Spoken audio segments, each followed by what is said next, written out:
national security, intelligence, forecasting, information analysis, strategy, geopolitics, and geostrategy. Today, I have the distinct pleasure and honor to welcome Dr. Jake Sotiriadis, a national security expert and former U.S. intelligence analyst. My name is Dr. Marios Eftimiopoulos. I'm the co-founder of Strategy International. And this is Prime Analysis.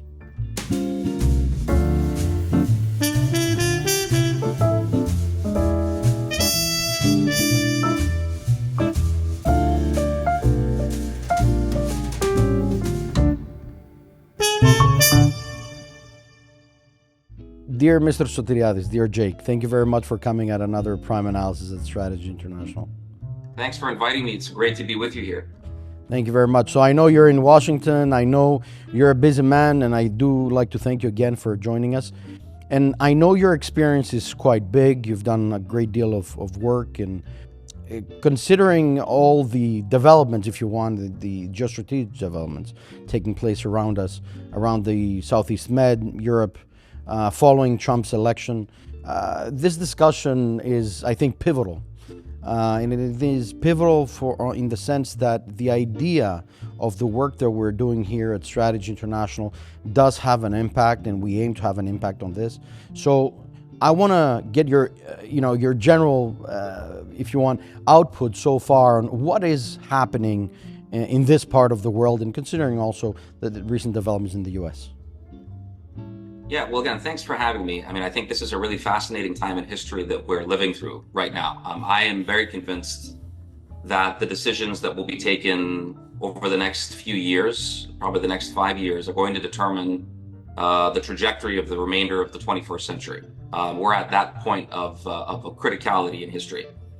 So let's start, here in the United States. I mean, this week we've lived through a political earthquake. I think President Trump, President now-elect Trump, has honestly, he's ushered in the biggest political comeback probably in a century. It's truly a clear mandate that he's been given from the American people. And while foreign policy doesn't usually play a huge role in American elections, I will say that there is a bit of a sense that one of the issues that Trump was able to, I think, really discuss effectively was trying to bring some order to what seems like a very chaotic world.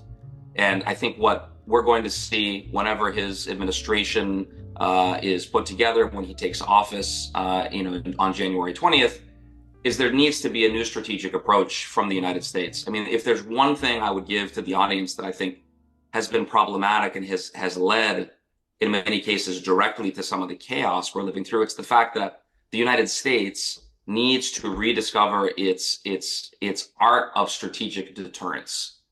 This is what's been missing. And it started with the 2021 chaotic departure of American forces from Afghanistan. Yeah. Myself having served 21 years as a U.S. Air Force intelligence officer, as a member of the U.S. intelligence community in different capacities, as a professor at the National Intelligence University, I will tell you that event, that withdrawal from Afghanistan, especially for those who were in active service, was a really hard pill to swallow. It really made people think about, what the heck have we been doing? We've been fighting for 2 decades, and all of a sudden we're just going to give everything back. And so I think that was a watershed moment, and others in the world, other adversaries, had seen that, and I think made the assumption that, well, this is a green light for us to take actions. I mean, you can see, I think, clearly Vladimir Putin thought that. And in general, I think if we look at what's happening in the Middle East, and to bring us back to more of the Eastern Mediterranean, it's very clear that the United States needs to continue to play a deterministic role and a very hands-on type of policy so that we can maintain order and stability in the world. You have put a great introduction here. So let me just put things a bit in order. You mentioned a great deal of things. To just lighten up a bit the discussion, so we can lead, if you want, the discussion throughout the reasons why you're stating what you just stated. Yeah. I wanna go back to Jake's life. Sure. Young Jake, a student, Jake before the Air Force and during the Air Force. Yeah, absolutely. No, happy to talk about that. So I grew up in New England. I was born in a town just north of Boston, and that's where I grew up. Went to high school in southern New Hampshire, and then when I was a kid, it's interesting. I had some of the books that you can see behind me, or some of the books in my bookshelf. Are books that I've had since I was a kid because I had An interest. I don't know why, just a great interest in learning about military history. I was reading Civil War biographies when I was a kid, and I think my parents were sort of thinking, what's going on here? Mm. But it was the connection that stayed with me. I think that love of history, love of understanding the world. When I was 17, I got a scholarship from the U.S. State Department to go study in Germany. So I did an exchange year at a German high school. So I got exposure to what European was way. then, East Germany Hmm, that, hmm, I lived hmm, in hmm, Eastern Germany that only a few years before, was under the communist regime. hmm. So it really opened up my horizons in terms of being a global citizen, understanding the world, understanding why people think the way that they do. And then after college, after studying international relations, I was off to the races in the Air Force, where I started as an intelligence officer. And I would say that I had a pretty unorthodox career in the Air Force as well. Um, I came to the Pentagon for the first time as a very young officer. I was, I think, 26 years old. And I was on the daily briefing team for the Chief of Staff of the U.S. Air Force and the Secretary of the U.S. Air Force. So I had to learn very quickly how to think strategically, Hmm. but communicate it in very, very, very direct and succinct terms Right, to a right, very right, tough right, right. audience. And I think that was a really critical experience in terms of understanding how to communicate a complex message and to really get out the main points. Um, And I think. and then in the Air Force, go Mhm. ahead, yeah. No, no, no. Please, please go ahead. Yeah, no, no, just, and I would say that, in the Air Force, I was very fortunate to take advantage of opportunities to get lots of education. I got to Yeah. study at the Fletcher School at Tufts University through the Air Force, through the Air Force's Strategy School, the School of Advanced Air and Space Studies. But I think really the most rewarding experience I had was when the Air Force sponsored me to get my PhD at the University of Hawaii in strategic foresight. Right. Because not only is Hawaii a critical For the Pacific. geographic, For the Pacific. center for the United States, Hmm. and now when we talk about the U.S.-China competition, and there's a beautiful ecosystem, if you will, of national Yeah. security and Yeah. academic and think Yeah. tanks. But the University of Hawaii is the school that has the oldest strategic foresight program, and this is something that when you combine it with an intelligence background, I think was Absolutely. a really powerful combination, and Yes. I think I was very fortunate to have that opportunity. And so when I came back to Washington after getting the PhD, that's where I was able to put that experience to good use and founded the U.S. Air Force's strategic foresight team at the Pentagon right before the pandemic. And then as the pandemic unfolded, we were able to really use this methodology, use strategic foresight effectively to help the Yeah. Defense Department and the Yeah. intelligence Yeah. community Yeah. think through how we're going to navigate the Through. consequences of the pandemic, how we can be better prepared, and not only the pandemic, but how we can use foresight for strategic planning so that we can avoid being surprised in the future. Hence, also our discussion here, because I wanted to lead a bit in strategic foresight. I know of your work, obviously, and we know each other. But the most important element here for us, also in this part of the world, also throughout my background and my experience, strategic foresight actually matters not only in the U.S. but it actually matters to those countries that want to be hubs with the rest of the world that would like to see the fluctuation between dynamics of politics, economics, society, and so on and so forth, and also countries that strategize. I am a firm belief, considering also the strategic dialogue between Cyprus and the U.S., and I think we're going to also go into this, and I would like to have your inputs on this, but I also believe that this is a great opportunity, ironically stating, considering also what is happening in the Middle East, this is the time to strategize. And in order to strategize, forecasting scenarios are actually needed. And whether we want to be with people that are acquainted with international relations or other related fields, the field matters. And the experience, the world experience, and the experience of decision making, administration, but also forecasting, foresighting, scenario planning, defense planning is required. So I think our interview, I think, comes into a great deal. And as we go along, if you want, within this interview, I want to ask you for a few things, and I think I'm going to try to go geographically in different parts of the world, so I can get Sure. as much as information as possible out of you. Um, I will start with something you probably heard before, but I'll start with Trump and China. Okay. Not so much Trump, but because we have a president Yeah. elect, I consider that the U.S. policy is now going to change towards China. Tell me about China before, during now Biden's administration, let's say, Sure. and what do you expect to take place with China in the let's say years to come, or during Trump's presidency.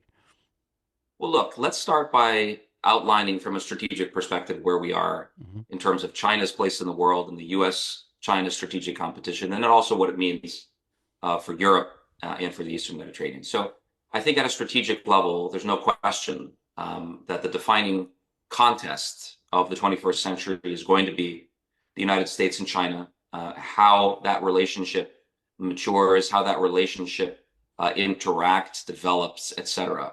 Because China is, in my opinion, really the only country right now in the world that can seriously be called, a true peer competitor of the United States.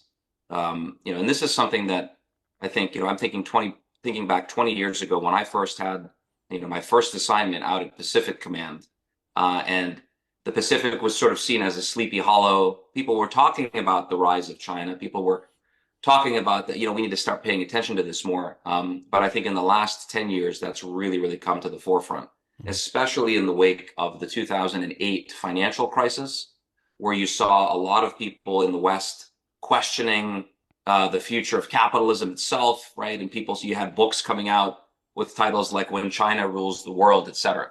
Here's the thing, though.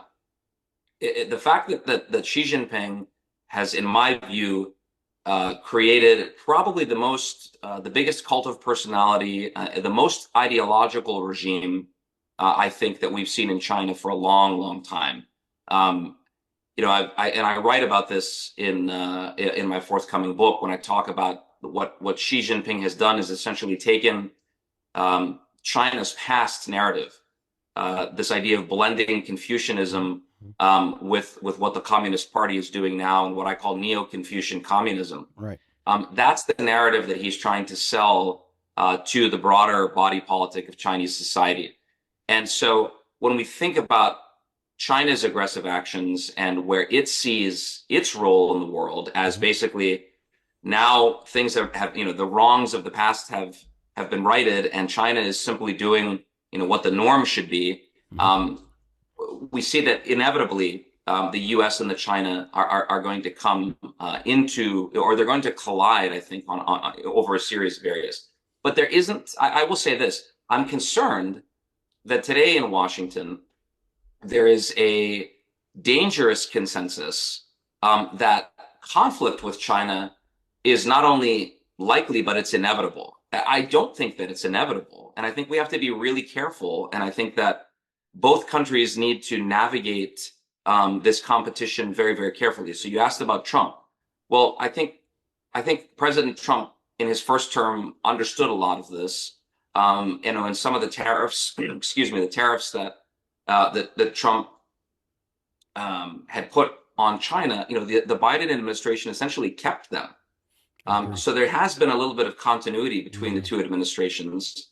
I think the Biden administration passed the CHIPS Act, I think, which was a fundamental piece of legislation Agreed. in terms of maintaining the competitiveness on semiconductors and critical defense technologies that we're going to need for this competition. And I And think I think so, I think Joe yeah, Biden go ahead. continued with that. He continued with that. Yeah, He absolutely, absolutely. initiated companies that would do chips in the U.S. I remember he was visiting those places, right? That's right. And so I would say that, clearly, in a second Trump administration, we're going to look to see more of the same. And, it's still early. to speculate about exactly, which kinds of policies this administration, the new administration, will adopt. But regardless, if we're thinking strategically, I mean, this is something that we have to think about over the next 10 to 20 Absolutely. years. It has impacts to the global economy. It has impacts to U.S.-European relations. One of the issues just now is the fact that China has been trying to convince many European nations to allow it to sell electric vehicles within the European Union, right? Which the United States Yeah, yeah, obviously doesn't want to have of happen, course. right? Because so I guess what I would say is that this broader competition, the strategic competition, is truly global. Right. Some people like to call it a new Cold War. I don't know Yeah, if it's we necessarily we that. gotta be a bit more uh, careful in our words because that brings us to historical instances which may not be the same characteristics wise, variable wise, or so on and so forth. And No, I we I live in the agree. age I of agree. I think technology. Also, I mean, we live at the age of technology. We live at the age of information. So I guess that information that is coming in and coming out on the second was not there in the '70s or the '60s or the '80s or even the '90s. no, you're right. You're right, So and I think the problem too is that particularly in U.S. policy circles, the U.S. intelligence community and the Department of Defense came of age during the Cold right, War, right, right. and that's the playbook of success. And so there's this sort of, from my experience, there's an attitude of, well, we know how to do this. We beat the Soviet Union, right? But China is nothing like the Soviet Union. It's a completely different problem set, and the Soviet Union was largely a military problem. Yeah, The Soviet with, economy with the maybe Warsaw there was Pact. only Yes, 5% of the Soviet economy that was intertwined with the Western economy. agreed. The Chinese economy is far more interconnected and intertwined with the global economy. So we can't just say that, okay, it's another Cold War and Yeah, we've yeah. got the playbook. It's a totally different situation, Can and I it demands a different can way of I thinking. can I make a question? I think that relates also, if you want, that element. And I know you've said you studied in Hawaii and you've been working in the Pacific, but I think that also affects the Pacific standpoint, like how the Pacific sees the China, the western tipping point of the U.S., Guam. How does it affect? The new, let's say, the new era of politics, let's say now with president elect. Well, look, I think what it does clearly is, this competition is going to intensify. There's no question. There's no question that's going to happen.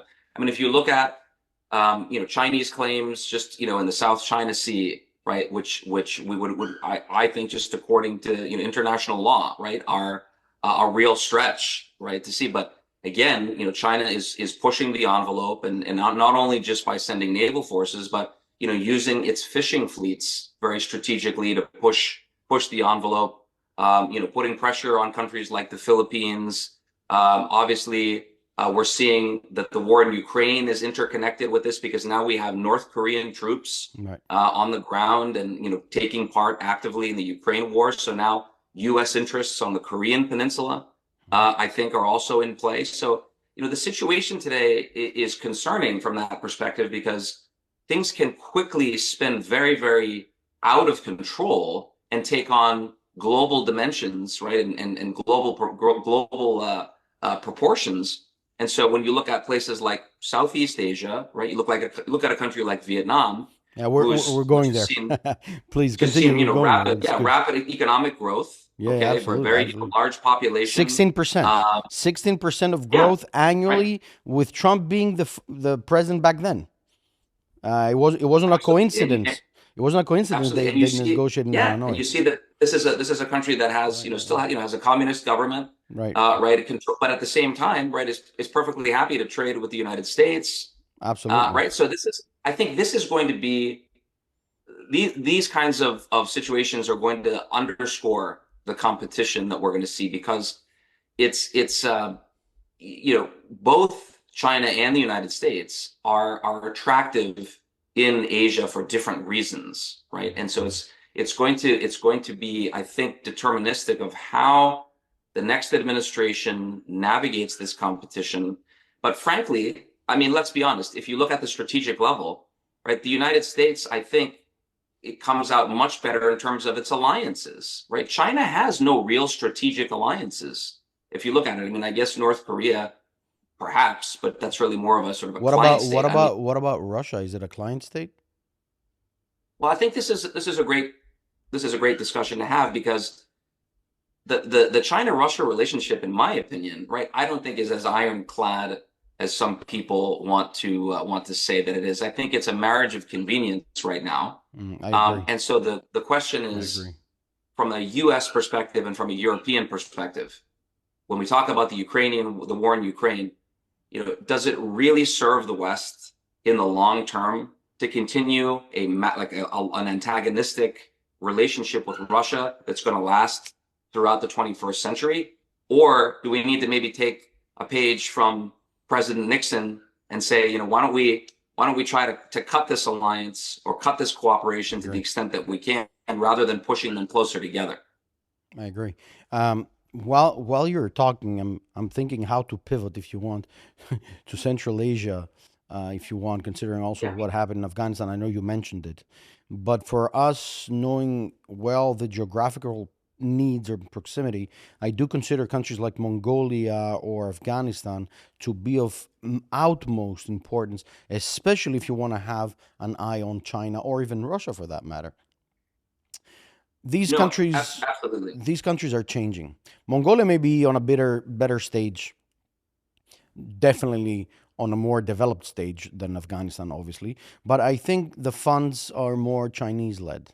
Don't forget that the Chinese One Belt One Road initiative has actually done harm into the Western interests. I don't know whether the Chinese were actually meant to do harm or whether they meant to make an interest out of themselves. But I think that created a very big, impactful competition, and that's where India comes. Bangladesh is coming in Yeah. as well. And what do you have to say about this territory as we go western, if you want, in the geographical map? Yeah, yeah. Well, since you mentioned the Belt and Road Initiative, I think this is really important because this is China's central grand project, that it's laid out to eventually help it redefine its own version of global order, right? Yeah. And I think this is a really important issue that we need to discuss. And if you look at, for example, let's take from the Caucasus, let's say the South Caucasus, and you cut all the way through Central Asia. Hmm. To my mind, this is really a microcosm of the broader great power competition we're seeing develop today. So, the middle corridor, which is what the Chinese are counting on, with the Belt and Road Initiative to be able to link their trade routes, their overland Hmm. trade routes, then over to their maritime routes to get to Europe. This is really, really important. But let's also not forget that we can talk about green energy all day in Oh the yeah. West. We can Oh talk yeah. about net zero, but in Central Asia and places like this, we're talking about oil and gas. Okay, Yeah. and at the end of the And day, corridors, those matter. corridors, corridors of oil and gas as well.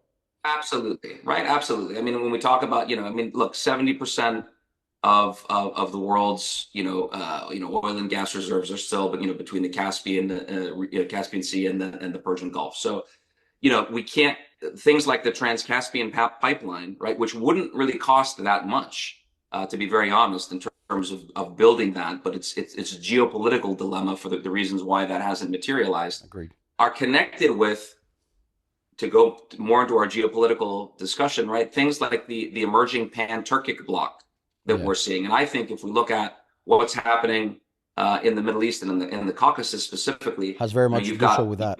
you've got a Turkey and Azerbaijan Yeah. Yeah. that I think are moving very, very close together. Turkey has been the biggest disruptor in the South Caucasus because it was able to basically push the Russians a little bit, not out of their region. The Russians are still very, very influential there. But Turkey is now, I think, an equal player in the Caucasus. And this is problematic for the Iranians. Yeah. The Chinese are moving into the region because, again, they want to be able to, they've established a strategic relationship with Georgia. They're investing in Azerbaijan and Armenia. And today, Armenia, we hear lots of fanfare that it's moving towards the West, and even the Armenian chief of defense was here in Washington maybe a month or two ago. But at the end of the day, the Russians still control the situation in every way in Armenia. So the emergence of this pan-Turkic bloc that I talked about, though, which we'll see, let's say, Turkey, That's the aim of connecting Turkey to connect, interests. yeah, from Mongolia to the plan, Erdogan's plan. But let me say the following. Yeah. It's quite interesting that you're saying this because the counter option is, I think, the option where the alliance is also between Greece, Cyprus, and the rest lays, where it starts from India, it goes to the Yes. Arab Gulf. It goes to the UAE, Saudi Arabia, Jordan, Egypt, and goes on, and it goes to the European, Cyprus, Greece, and so on, which is the competitive element towards that Belt and Road, Silk Way, not of China, but rather of Turkey, as it thinks, Yeah. with all this oil and gas. Where the actual winner out of this is China, because either ways, it has done strategic collaborations, even with Iran and the UAE and Saudi Arabia, and it pivots to Africa. Uh, and, Oh, and, absolutely. and that's If you interesting. look at Turkish investments and presence, frankly, in Africa, uh, Yeah, the Somalia map, mostly, Somalia, Somalia, but in Djibouti, and other so on. areas as well. But here's the other piece too, right? Because we tend to ignore, unfortunately, we tend to ignore in some cases the geopolitical significance of what's happening. I mean, look, a lot of if for example in the West we're actually going to achieve what we're saying net zero, Yeah. by 2050, where we're going to be able to cut our carbon emissions and things like that. That energy transition requires lots of rare earth metals, rare earth minerals, things like cobalt and things like lithium and all a whole list of these, What about and what many of about them are nuclear? located in Africa. What about nuclear? Because Yeah. there's it's very interesting because there was a time, I think I may be mistaken, but the Republicans used to always talk about nuclear power. But the Europeans also are now talking about nuclear power, where in fact, during Merkel's presidency, at some point, even Germany was saying, no, no, no, we don't want nuclear power. And everybody's now talking about nuclear power as an alternative, as a clean energy element, by the way. So, what do you say about that? I mean, you said the list that we have to find cobalt. I mean, Cyprus is full of cobalt, but the idea is, what about nuclear, and what about other alternative routes? Do we make trade routes because of energy requirements, you think? Oh, absolutely. Yeah, I mean, there's no question that is going to happen. That's occurring in front of our eyes. But regarding nuclear energy, I mean, look, this is why the Ukraine war was such a wake up call. I think on many levels, and it really showed. And I'll be critical here. It really showed, I think, a lot of um, myopic strategic Yeah, planning on behalf of I the agree. Europeans, who clearly, were very overdependent on Russian energy. I mean, it's no accident that the former chancellor of Germany, right, Gerhard Schröder, was actually on the board of Gazprom, right? I mean, and but even just moving, let's say over the last 10 years, right? I mean, it was very clear that that situation, could be thrown off balance very quickly. So I think nuclear energy, which has been demonized in a lot of corners wrongly, I think is emerging as a very viable and frankly even maybe cost-effective solution to address a lot of these concerns. Even in the United States, right? There's I think there's a renewed appetite for discussion about Yeah, this when we look at how the global energy competition, which is directly connected to the geopolitical of course. elements that we're talking about. I S- mean, look, So do the wars? to put Yeah, one, just to say one thing, yeah, to put one sort of title on this, the number one disruptive factor in the world today, right, isn't artificial intelligence. of course. It is geopolitics. This is right. The It's the disruptive instability, element. and this is. And if you don't believe me, right, talk to all of the top bankers in the United States who have said this, who've said, look, this is what we're worried about in terms of moving the markets. It is quite evident that risk assessments are not only financial any longer; they're geopolitical and geostrategic in nature. I think that, at least from our experience from this end, one of the things that are very important is that people are want to know what's going to happen. Where's war gonna end? Which wars are gonna Yeah. break out? Do we see multipliers and so on and so forth? And while we are saying this, I was thinking, what about the Middle East? What about the wars in the Middle East? There was a disruptive element, 7th of October 2023, full geostrategic, full geopolitical, in both nature of things as it developed, hybrid in terms of war, counterterrorism, and in needs of war. And now we see it expanding: Syria, Iraq, Lebanon, Where are we heading with this? Well, since we talked a little bit about strategic foresight at the beginning of this, maybe this is an opportunity to just expand a little bit about how this can Absolutely. help us think Hmm. through Hmm. these kinds of situations, right? Because don't forget, the week before October 7th, the U.S. National Security Advisor said, "Hey, the Middle East has been, very, very quiet. We haven't seen this much quiet in the Middle East, for years." And I think that's indicative of the fact that things can change on a dime. In So a we blink of an always eye. have to be Hmm. prepared. Hmm. How do you do that? And I'll share some experiences Yeah, building this absolutely. kind Please. of methodology, both in the Department of Defense and also as head of the Research Center for Futures Intelligence for the U.S. intelligence community, which is you have to develop an anticipatory mindset, which might sound fancy and theoretical, but what it really means is you have to be able to think in a non-linear way, and you have to be able to embrace analytic complexity to understand that there's an Dimensions. interdependence Hmm. in these events Hmm. that are happening, and they're not just isolated instances. Agreed. Okay, so when we're talking about the Middle East, there were signals, there were ways of understanding beneath the surface what's going on. You go back to the Arab Spring before we even get to October 7th. Nobody would have guessed that the self-immolation of a fruit peddler in Tunisia would have sparked, all of these uprisings all over the region. Well, that's because that's one issue that was connected with inequality, economic inequality, democratic governance, right? Right, right, right, Authoritarian right. regimes, all of these kinds of things. So the problem that we have today is we're looking at problems through the lens of only hard power or only, for example, military power, and not understanding that all of the other dynamics, the scientific, technological, environmental, economic, political, all of these are Hmm. connected. So when we look at the Middle East now, I mean, just in one year, I think the situation has completely taken a 180 because now look, Israel looked like it was caught off guard, and I think that it clearly was on October 7th. But look what the Israelis have been able to do in terms of, eliminating basically most of the key leadership of Hamas, Hezbollah, and basically taking the fight to Iran. I think reducing Iran's ability to continue to wage major conflict with their recent strikes.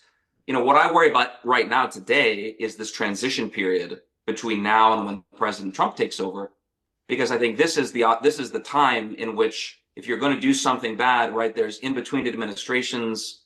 Um, Right, right, right. we may see malign actors try to try to sow discord or try to take aggressive actions now. Um, but this meant this idea of using strategic foresight at the highest levels of Right. government So needs to it's a be better must. implemented, It's a must. and it needs to be more of the norm versus the exception. I agree. I agree. I mean, the whole situation is so complex at this point that people that take Yeah. decision need to know the complexity, the dimensions, the new ecosystem, if I can call it like this, an ecosystem that cannot be easily defined, cannot be easily described.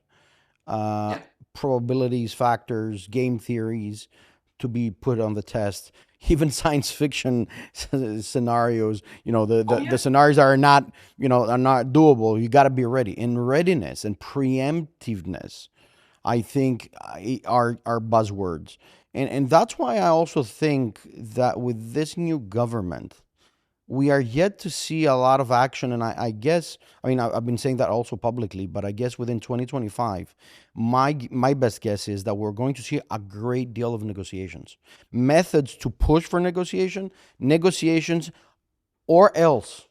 There's going to be an or else in order to make sure all sides sit down on the table of negotiations. Now, whether we're going to have an actual agreement or not probably depends on a variety of variables, power games, alliances, shaping of new alliances, and so on. So, coming a bit into Southeast Europe, I am a firm Yeah. belief that Cyprus will have to play a pivotal role, whether it wants it or not, which it wants. The strategic dialogue with the U.S. is strong. Greece's dialogue with the U.S. has been developing, flourishing quite well. The Balkans are in a state of change. We're going to talk about the Western Balkans. Um, Sure. and the North African states, the Arab states, also the Gulf states, are willing to participate in that multilateral dialogue if there could be one. And we saw an attempt even of Macron, or the Med meetings also. So these are, if you want, tools, or probably like, if somebody can forecast that something greater is shaping up. As you said, the Turks are doing, shaping up their own side with the Iranians, probably with the Russians, and so on and so forth.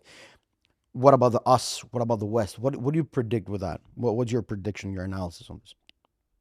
Well, I'm careful. I don't like to make predictions, but what I Yeah, I like to do mean that's why I is said make it. analysis afterwards. I'm taking it back, the word prediction, but Well, the analysis and probably the yes. considerations, if I can call it that, or Absolutely. No, assumptions. and I say that as part of this academic discipline, and I'll say this for our audience who's following us, is that, when we talk about geopolitics, one of the tenets we use is to say that the future doesn't exist, right? A singular. There are always multiple possible futures that are always in Yes, flux, which is why we always refer to them in the plural, right? exactly. To understand, to ground ourselves in that mentality that Yep. there are always multiple possible futures. Yep.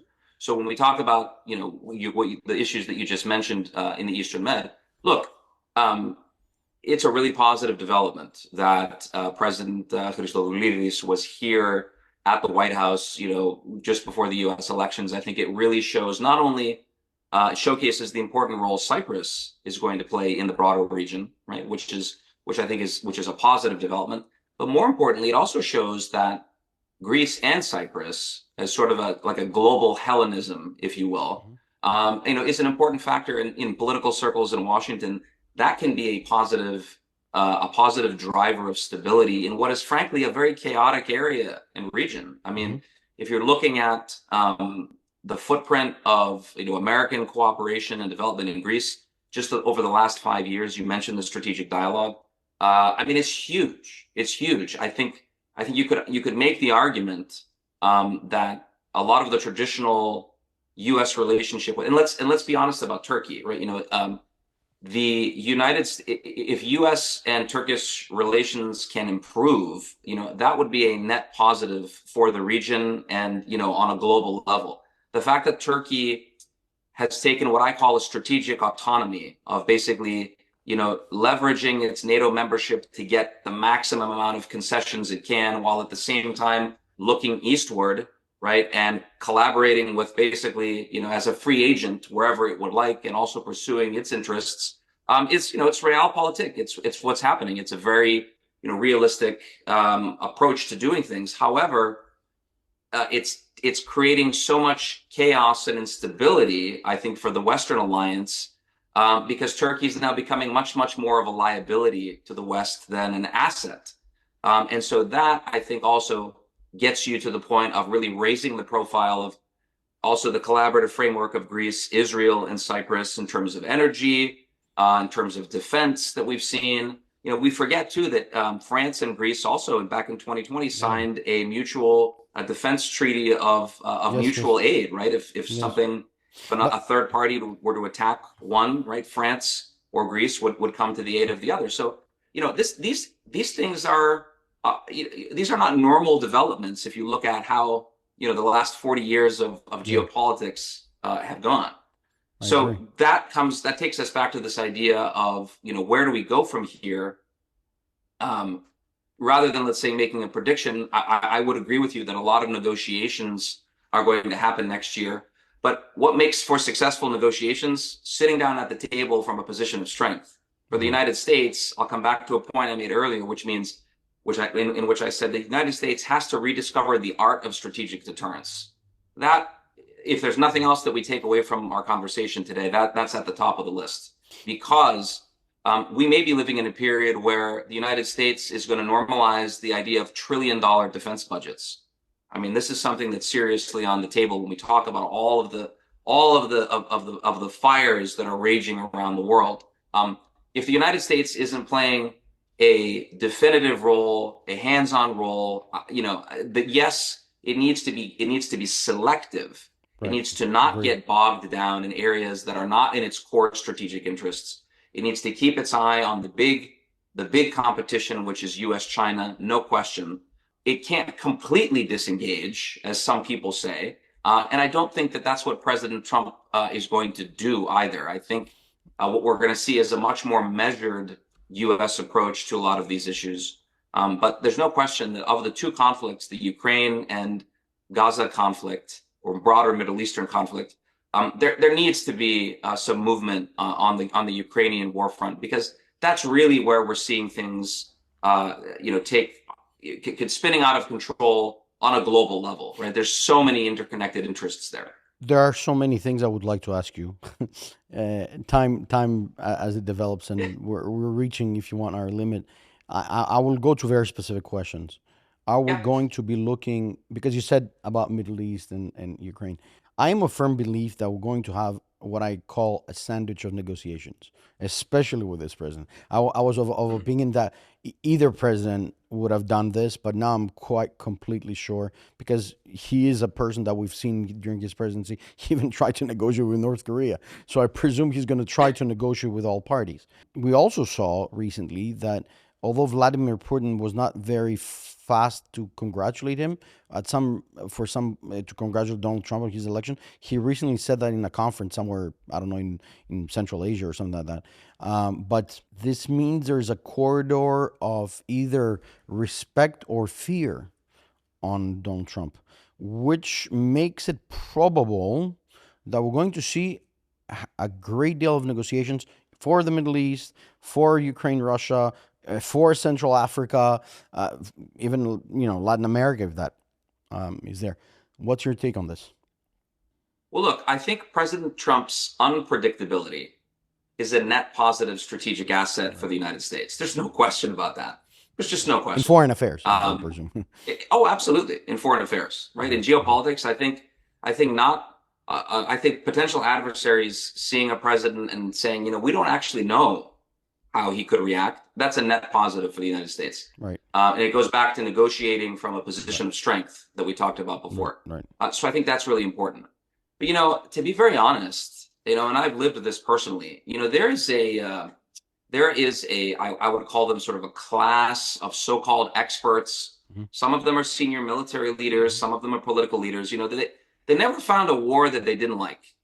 And if you go from all the way back to 2003, when I was a brand new second lieutenant in the Air Force, and you go from weapons of mass destruction in Iraq that turned out not to be there. You fast forward, you go to the Arab Spring, you go to the operation to remove Gaddafi from power, which unnecessarily opened up another front in the Eastern Mediterranean and fueled a civil war, Mhm. which is still going on. To trying to get rid of Assad in Syria, and then the Russians coming in to Ukraine, right?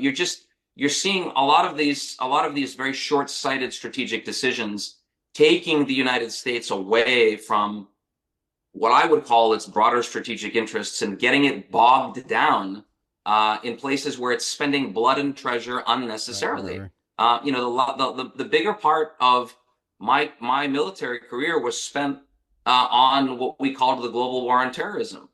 I mean, even that idea of calling something a war on terror. I mean, how is a phenomenon a strategy? So I think we need to rediscover this art of strategic deterrence so that the United States, with its allies, and let me underscore that as well, right? When we talk about Asia, we're talking about the Quad.